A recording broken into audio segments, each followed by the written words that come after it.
Todo louvor, honra e glória ao Senhor forever, para sempre, porque o Senhor é bom e a sua misericórdia dura para sempre. Que bom ter a sua companhia mais uma vez e hoje nós vamos pensar no indivíduo com o nome Mefibosete. Olha aí, você tem filho? Se não tem ainda, uma sugestão de nome bíblico, Mefibosete, misericórdia, não coloca esse nome no seu filho não, tá bom? Mas era o nome desse garoto. E eu vou ler o texto, está aqui no segundo livro de Samuel, capítulo 4, verso 4. Diz assim: Jonatas, filho de Saul, tinha um filho aleijado dos pés. Era da idade de 5 anos quando de Jezreel chegaram as notícias da morte de Saul e de Jonatas.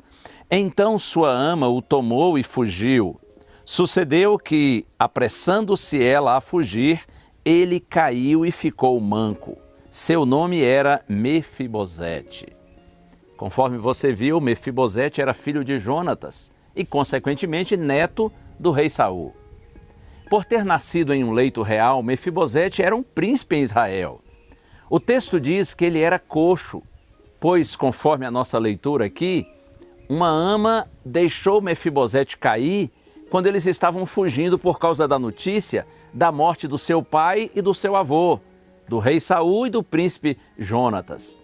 Num curto espaço de tempo, Mefibosete viu sua vida desabar completamente.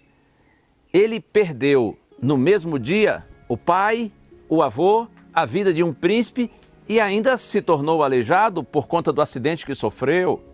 Como se não bastasse todos esses infortúnios, Mefibosete, diz a Bíblia, foi morar numa cidade chamada Lodebar, cujo nome significa terra sem pasto, uma terra árida, inóspita, sem alimento.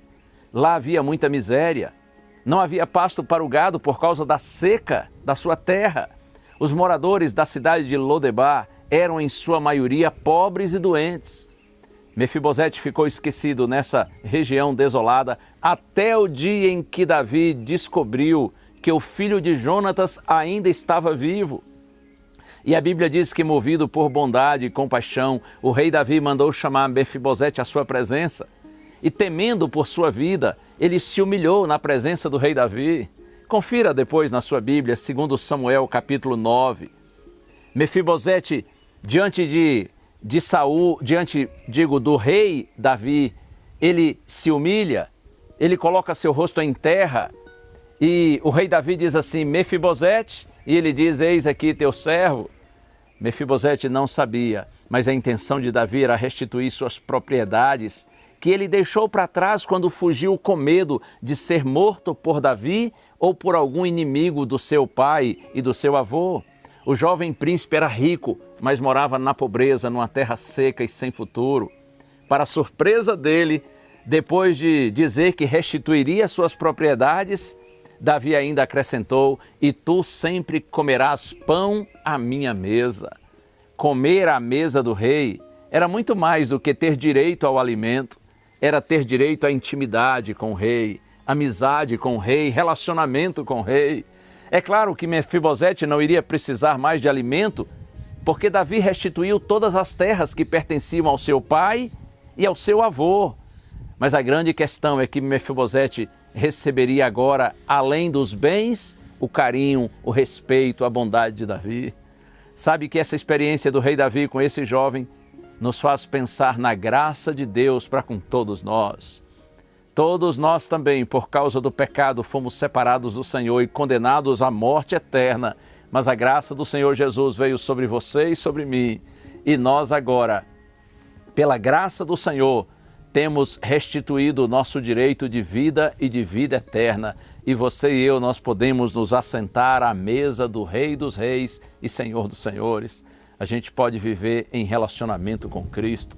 Oh, bendito seja o nome do Senhor. Vamos orar? Pai querido, te dou graça, Senhor, por tua palavra, que é tão linda. Eu te louvo, Senhor, pela bendita graça do céu, concedida a todos nós pecadores, porque tu nos tiras de uma vida sem sentido, sem futuro, sem esperança, e nos coloca à tua mesa, para que sejamos como um dos filhos do Rei. Bendito seja o teu nome, Pai. Oramos agradecidos em Jesus Cristo, nosso Senhor e Salvador. Amém.